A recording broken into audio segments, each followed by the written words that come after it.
Students, আজকে আমি তোমাদের একটা লাইফ লেসন নিয়ে কথা বলবো। সাধারণত ছাত্রছাত্রীরা পরীক্ষার পর যেটা করে সেটা হচ্ছে গিয়ে, এই তো পরীক্ষা শেষ হলো,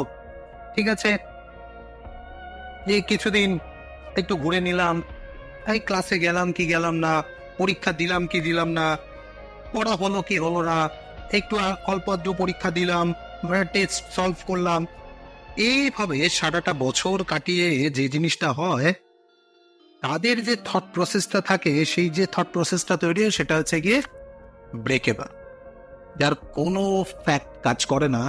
রাদার কিছু স্টুডেন্ট আছে যারা পরীক্ষার পরও খুব সিরিয়াসলি পড়া স্টার্ট করে, আর তাদের থট প্রসেসটা কিরকম কাজ করে,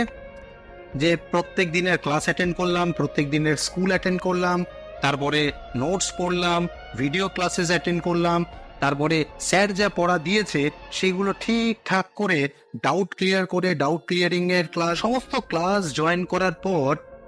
তারপরে ধীরে ধীরে ধীরে ধীরে নিজেকে যখন ডেভেলপ করলো, তারপর পরীক্ষার পর যে স্ট্রেংথটা তার তৈরি হবে, that is call unbreakable. You think, decide yourself, যে তুমি কোন জায়গাটায় নিজেকে দেখতে চাও বছরের শেষে, ওই ব্রেকেবল নাকি এই আনব্রেকেবল সিচুয়েশনে।